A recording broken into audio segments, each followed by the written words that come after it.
Hello everyone, Derek Stan Toys, and we are back with another action figure review. Today we have the AEW Unmatched Series 11 Will Ospreay, and I am super excited to get into this, especially with the fact that, if you watched my unboxing video from earlier on in this day, probably will end up having this up by Wednesday morning-ish at some point, so technically the day before.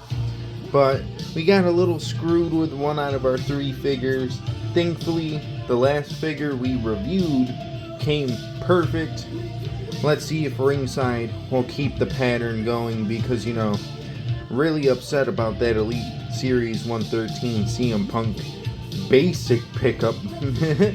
All I can say is go watch that if you haven't. But we've got all the rest of the figures in this wave.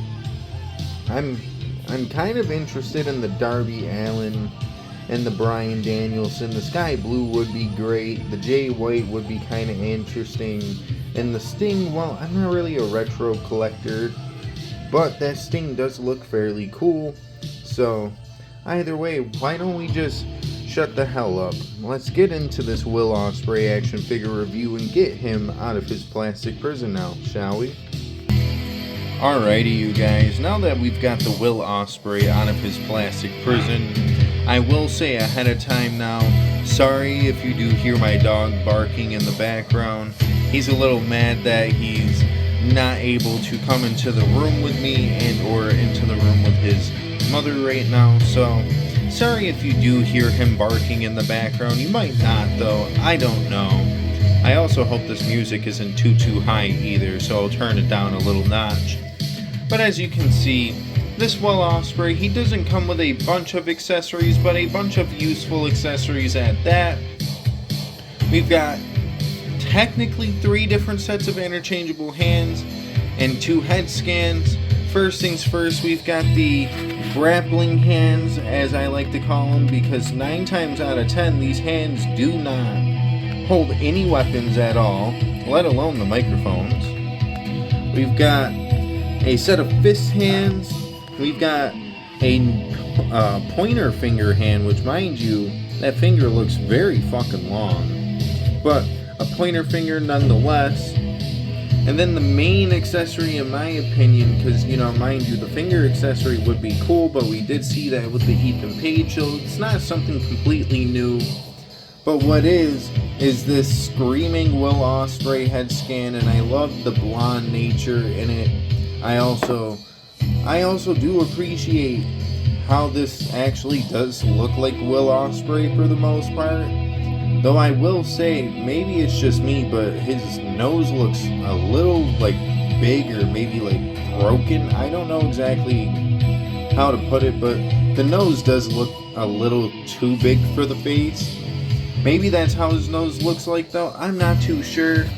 As getting into the figure itself, the nose on this one doesn't really look all that big. Maybe it's just me, though. I don't know. I really do not know. Of course, when it comes to this Will Ospreay head scan, it does look good. It's just a little confusing as to why that's right there. Is that supposed to be a soul patch? I don't know. It might just be a little splotch of paint that really won't show up all that well on the camera. Yeah, there we go. Now you can see it a bit better now that I put the head scan, in front of the hand. It is definitely a little splotch of paint. Might have to fix the head scan up a bit. But all around, head scan is still looking really phenomenal, minus that little beauty mark there that shouldn't be there that I'm aware of, because, it's not here on this Will Ospreay, so I highly doubt that's supposed to be there. But, other than that, everything is looking really good so far. The articulation is pretty solid, as, he's got the standard AEW ab crunch and stuff of that nature. You've got the head that moves all around the world, can do the good old 360. We've got the upper arm movement, which thankfully doesn't sound like you're breaking plastic every time you move the shoulder articulation. upper bicep swivel. You got the double jointed elbows along with the wrist articulation here in the wrist and the wrist swivel. You've got the upper leg movement, which I will say this leg is not really posing all that well, because like here's how far he can kick out. Mind you, I had to like move the leg all the way over, and it still isn't even really posing up all that high in my opinion. Could like put it right there and it might look a bit better for a big boot, but I don't know, I'm not really getting the best articulation out of the legs here, which I mean a simple but yet not so effective like thing for this figure. I don't really know how I'd go about describing it, though. You've got the nice double jointed knees up in there. I do like the way the kick pads are looking here, just all black kick pads with a little bit of white nearby the shoe. You've got the standard AEW articulation for the ankles and the boots of course as well. And yeah, I can't really complain too much. The main thing I'm complaining about with this figure is the fact that I feel like the kick forward definitely should be a little bit better, especially for someone who's like so like aerial maneuver based. His legs not being able to pose around too much is kind of a weird thing, but at least it's a little bit better than having this stiff ass elbow pad on the one arm. Because like holy beheebie jeebies, you can like just barely bend that elbow all the way. But yeah, you know, I'm not complaining. I really am not, especially for like the first like really good articulated Will Ospreay out there. Because you know, we did get the New Japan like Super 7 wave, which wasn't a terrible figure, but something I definitely didn't pick up. I don't know if you guys did or not. The accessories to it looked really cool, but it just wasn't worth picking up in my opinion. But speaking of picking up in my opinion, why don't we check out some of the other AEW figures I own alongside this Will Ospreay. Alrighty you guys, as you can see we've got a few figures laid out here. We've got the Darby Allin, I can't remember exactly what wave. We've got the ringside exclusive Jay White, and then we've got the recently named Ricky Saints. Well, his first AEW Unrivaled figure, I think it was from like Series 6 or something, maybe a little bit later on than that. I don't know exactly, I can't remember because they barely ever release figures in a consistent manner. I didn't even know this was Series 11. I almost thought we were at Series 13. Anyway, we probably are, and I'm not taking into a fact that a lot of those figures are technically on pre-order. Anywho, as you can see, I say this Will Ospreay scales out pretty well amongst the rest of your collection here. He's not smaller than Darby, and he's not all that much bigger than Jay White and Ricky Starks, so I feel like he falls pretty like decently there in the lineup. But all that being said, why don't we get into this action figure like final pose, and we can talk about what we think about the figure and all that smooth jazz. Alrighty you guys, now that we've got this Will Ospreay all posed up in the final pose, I am definitely happy to have this in the collection, especially now after what, like a month or so. It's been out there in the world, really expensive on eBay in my opinion. You're paying almost like $50 just for this one figure if you want it mint on card. Is it worth it though? I definitely think it might be for you if you're a big Will Ospreay guy. If you're not, maybe you can hold off on paying so much money for it. But in my opinion, I love this simple but yet great attire in my opinion. It's just all black with a little bit of white detail down here on the boots. You've got this nice green and silver dragon with a little bit of red detailing up towards the top of the tights. I just wish that dragon decal itself was maybe applied a little bit better, and that's just because I'm sure you'll see in some other shots with this Will Ospreay figure that the dragon head isn't really the most visible, but that's whatever.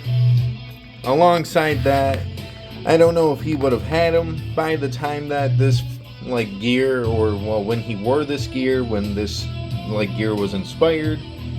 If he would have been, rocking the arm tattoo and stuff that he does have currently nowadays. So if he did, kind of a little bit sad that we don't get that on the one arm that's, this one right here.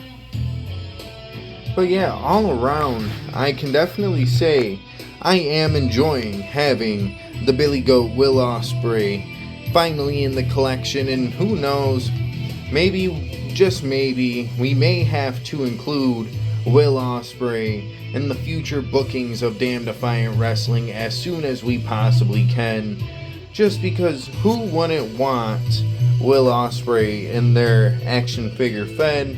Probably one of the biggest United Kingdom wrestling stars, and honestly definitely one of the bigger New Japan names as of the past few years to come to the States and make a really big name for himself. Yeah, I know he had wrestled in the States before, but I'd say he was primarily known for his work in New Japan, and he did do some work for What Culture Pro Wrestling, or Defiant Wrestling if you know what I'm talking about. But yeah, all around, this figure is a pretty solid figure. Wish it would have came with a coat, maybe. Wish it could have came with a t-shirt, maybe.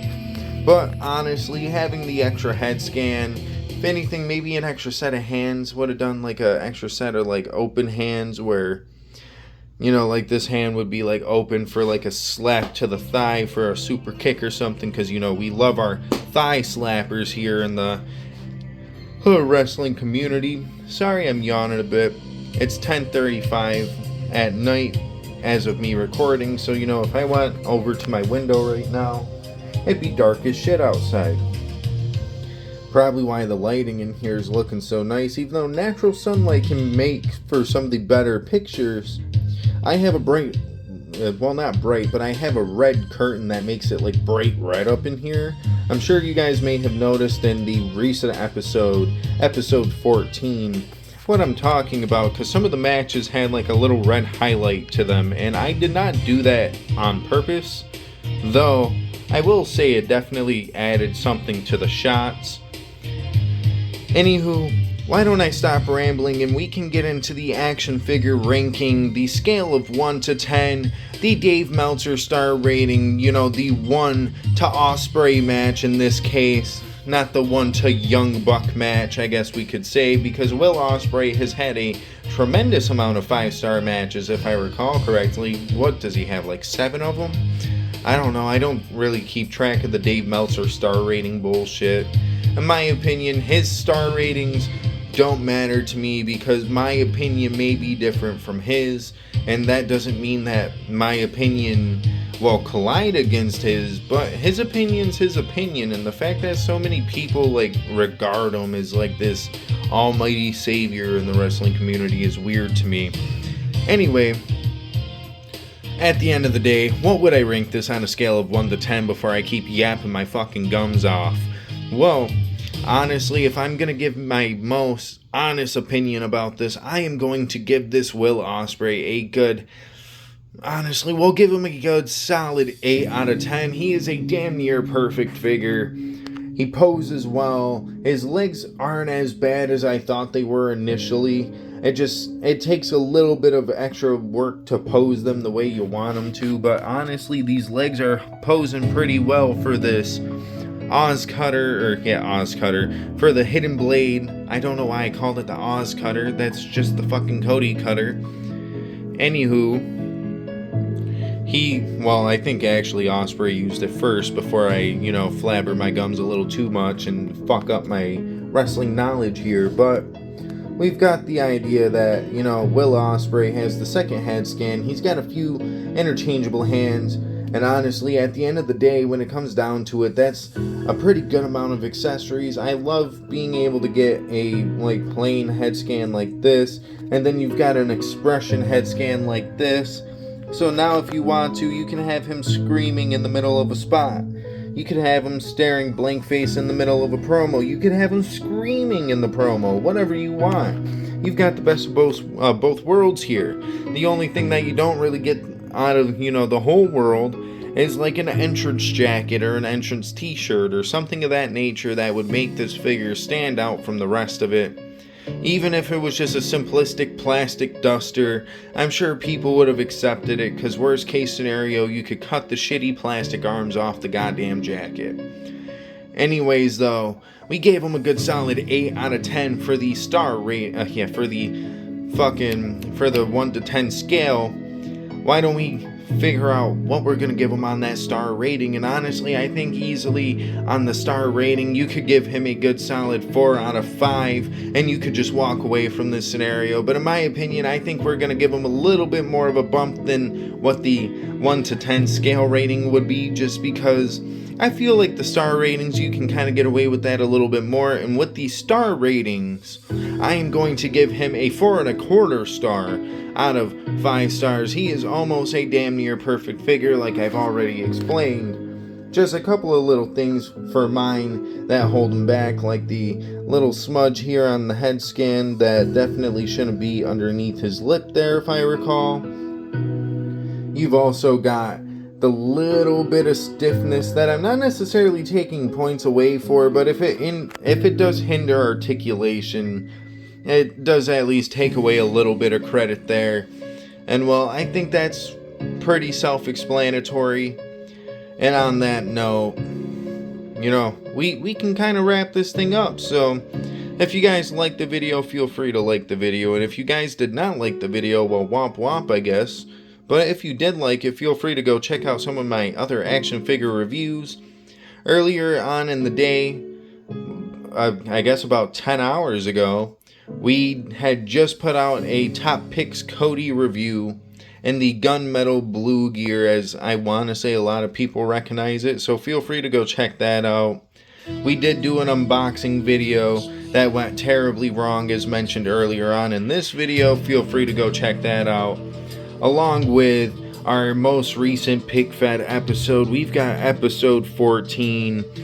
Great lineup of matches on there. Of course, the highlight style may not be your style, but if you stick around long enough, you'll definitely get one full match per highlight episode, and that is my guarantee to you. The main event will always be in full, no matter if it's 5 minutes or if it's 10, if it's 20, I don't care. The match will always be in full, because I feel like I'd be robbing you guys too much of content if I did do the whole episode in a highlight format. So I at least try to give you guys one full match over the past couple of episodes, and continuing from here on forward. That's always been my plan, though. I just don't know if I talk about it enough on the reviews and stuff of that nature. If you guys stick around long enough to even hear any of the Pick Fed content news and or anything related to stuff of that nature. But yeah, go check some of the Pick Fed content out. If you're disappointed with that too, well, are you ever going to be happy in life? That's the real question. Speaking of ever being happy in life, that unboxing the other day was our 350 subs special. So if you guys, could maybe keep adding to that number, let's get up to 400 subscribers. Currently sitting at 352.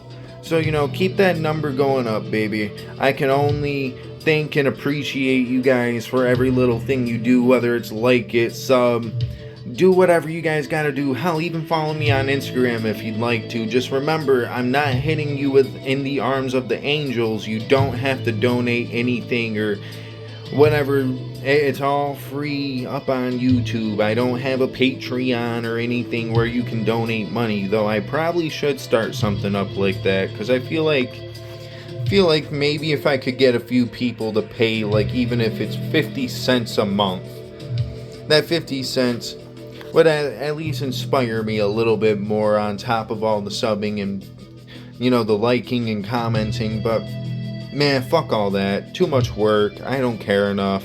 I don't need to get paid to do something I've enjoyed since I was the age of 13, if not a bit younger than that, actually, because Mattel took over the WWE figure line in 2010, and that's around the time I roughly started collecting. So, enough said on that.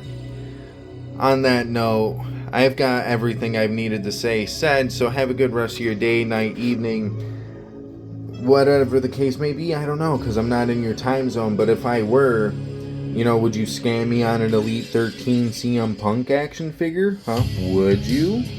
Anyway, on that note, deuces, ooses, yeet.